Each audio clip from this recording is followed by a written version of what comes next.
Bienvenue à tous. Aujourd'hui, nous allons dévoiler les 6 aliments les plus nocifs pour l'arthrite. De plus, nous découvrirons la véritable cause sous-jacente de la douleur et de l'inflammation de vos articulations et présenterons la solution ultime pour y remédier.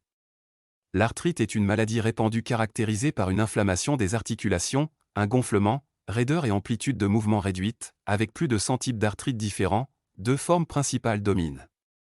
L'arthrose et la polyarthrite rhumatoïde. L'arthrose, la forme la plus répandue, survient lorsque le cartilage se détériore progressivement au fil du temps en raison de l'usure ou d'une blessure.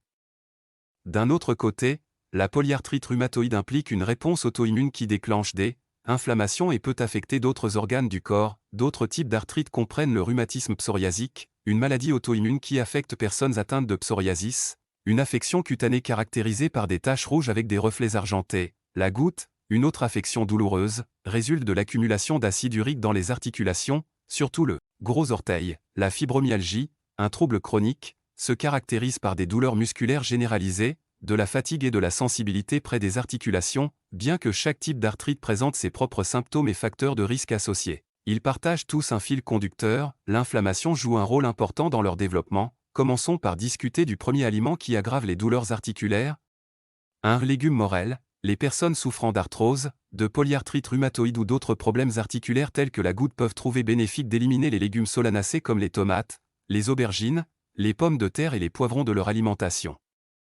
Les solanacées contiennent des alcaloïdes qui peuvent potentiellement contribuer à l'accumulation de dépôts de calcium dans les tendons, les ligaments, le cartilage et les articulations. Cette accumulation peut entraîner une inflammation et des douleurs. Voyons maintenant comment nous pouvons nous attaquer à la cause profonde de l'arthrite, qui réside dans le domaine des enzymes protéolytiques.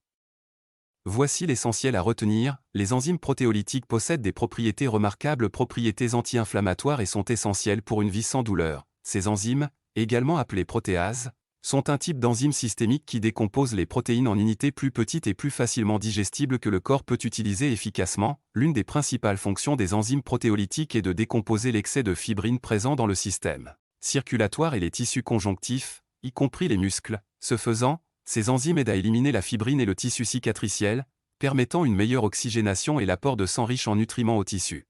Ce processus facilite l'élimination des déchets métaboliques qui contribuent à la douleur et à l'inflammation. Bien que le corps produit naturellement des enzymes protéolytiques dans le pancréas, leur production diminue significativement après 27 ans.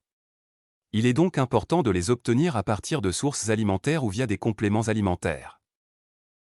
L'ananas et la papaye sont deux excellentes sources alimentaires d'enzymes protéolytiques. La bromélaïne de l'ananas et la papaïne de la papaye ont démontré leur efficacité à réduire douleurs, gonflements et raideurs articulaires chez les personnes souffrant d'arthrite. De plus, d'autres aliments riches en enzymes protéolytiques comprennent les kiwis, les figues, le gingembre, les asperges et les aliments fermentés comme la choucroute, le yaourt, le kéfir et le miso. Au-delà de leur rôle dans la lutte contre l'inflammation et la douleur, les enzymes protéolytiques servent à d'autres des fonctions importantes telles que le soulagement des douleurs musculaires, accélérer la cicatrisation des plaies, réguler la tension artérielle, renforcer le système immunitaire et même lutter contre les virus. En conclusion, si vous cherchez à soulager les douleurs arthritiques, cela vaut la peine d'envisager l'inclusion de l'ananas et de la papaye dans votre alimentation. Néanmoins, il est crucial de reconnaître que compter uniquement sur la nourriture peut ne pas suffire à augmenter efficacement vos niveaux d'enzymes et à soulager la douleur. 2. Aliments grillés et noircis. Si vous souffrez d'arthrite, il est conseillé d'éviter les méthodes de cuisson à haute température comme frire et griller. Ces techniques de cuisson produisent des produits finaux de glycation avancée, AGE.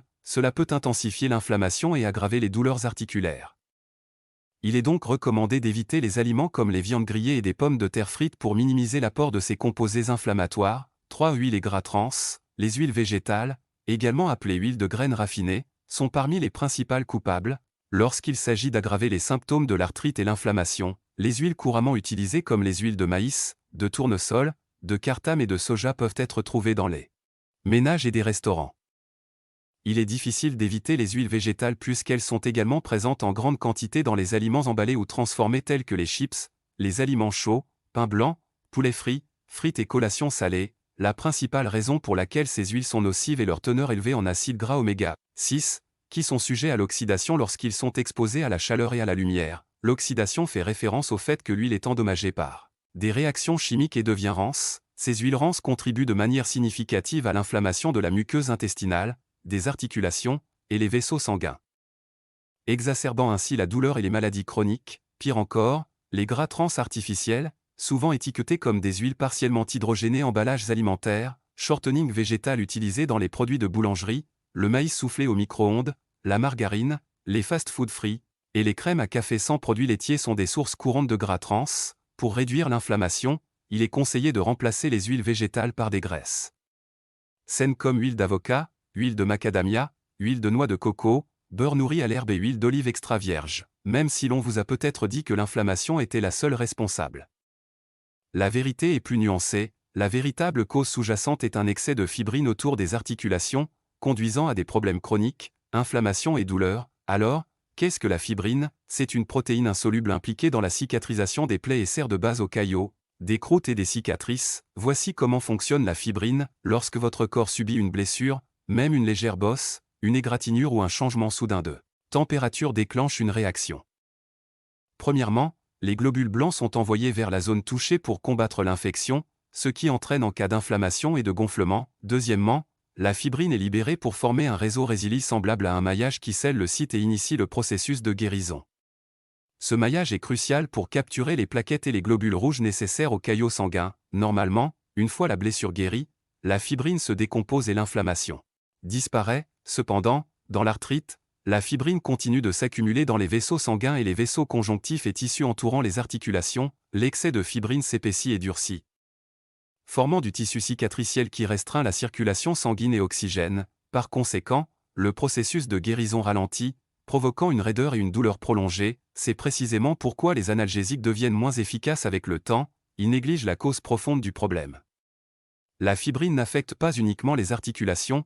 Tant qu'il y a un excès de fibrine dans votre système circulatoire, cela entrave l'apport de globules rouges dans les zones où ils sont le plus nécessaires. Par conséquent, votre cœur doit travailler plus fort et votre tension artérielle augmente. Des niveaux élevés de fibrine dans le corps augmentent le risque de maladies cardiaques et d'accidents vasculaires cérébrales. 4. Gluten. Pour les personnes atteintes de la maladie cœliaque ou sensibles au gluten, la consommation de gluten peut déclencher une réponse immunitaire innée pouvant déclencher des douleurs articulaires et d'autres symptômes associés. Une étude publiée dans l'Oxford Journal of Rheumatology a démontré que 41% des participants atteints de polyarthrite rhumatoïde ont constaté des améliorations dans leurs symptômes tout en suivant un régime sans gluten. Si vous soupçonnez une intolérance au gluten, il est recommandé d'éliminer tous les aliments contenant du gluten de votre alimentation pendant une période de 2 semaines. Pendant ce temps, observez attentivement si vos douleurs articulaires s'aggravent ou s'améliorent. Après la période d'élimination, introduisez progressivement le gluten et surveillez la réponse de votre corps. Le gluten est une protéine présente dans le blé, l'orge et le seigle. En prêtant une attention particulière aux réactions de votre corps, vous pouvez déterminer si le gluten joue un rôle dans l'exacerbation de vos douleurs articulaires. 5. Les glucides raffinés. Avez-vous déjà ressenti une gêne articulaire accrue après avoir consommé dans une quantité substantielle de pizza, de bagel, de biscuits, de beignets ou de pâtes? En effet, les glucides raffinés, présents dans ces aliments, se décomposent rapidement en sucre, provoquant une augmentation des niveaux d'insuline. Par conséquent, une inflammation à l'échelle du corps se produit, semblable aux effets de la consommation de soda, pour atténuer l'inflammation indésirable. Il est conseillé de remplacer le pain blanc et des pâtes avec des alternatives plus saines comme le pain à grains entiers et les patates douces. Cependant, il peut être avantageux d'envisager de sauter le gluten, car cela peut constituer un risque potentiel de déclencheur d'inflammation chez certains individus. 6. Soda et sucre. Il a été démontré que les sodas, notamment en raison de leur teneur élevée en sucre raffiné, aggravent l'arthrose. Lorsqu'ils sont consommés, les sodas entraînent des augmentations rapides des taux de sucre dans le sang et d'insuline, entraînant finalement une augmentation de l'inflammation dans tout le corps. De plus, les sodas et autres boissons sucrées à haute teneur en fructose, le sirop de maïs apporte une quantité importante de calories vides. Ces calories vides contribuent à la prise de poids, ce qui aggrave encore les symptômes de l'arthrite. Pour lutter contre l'inflammation, il est conseillé de remplacer les boissons sucrées par des boissons non sucrées comme du thé ou de l'eau. En effectuant ce simple échange, vous pouvez réduire votre consommation de sucre raffiné et fournir à votre corps une alternative plus saine. Merci d'être resté jusqu'à la fin.